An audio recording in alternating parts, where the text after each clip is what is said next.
We estimated that the cost of smoking in Manitoba was about $244 million every year.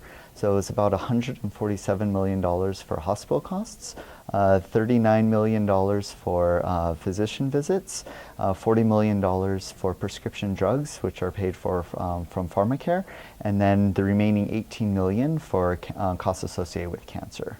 The most surprising finding we had was how long smokers were living on average. So we found that smokers on average lived to about the age of 80 in Manitoba, which was surprising to us given some of the other studies that we've come across in the literature.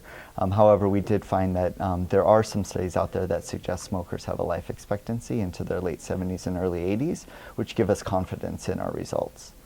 So even though we found smokers are living to about the age of 80, they're not living well. They have a lower quality of life. So they are spending more time in hospital. They have about 20% more hospital visits compared with non-smokers, and they have about 20% more physician visits compared with non-smokers. So although they might be living a long time, that long life is sick and lower quality.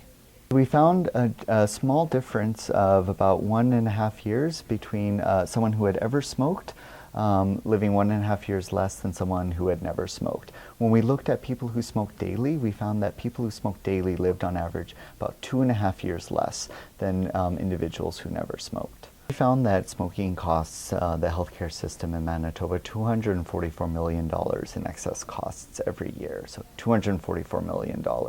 We're hoping that that finding will inform Manitoba Health as they're designing programs and interventions around supporting individuals to stop smoking.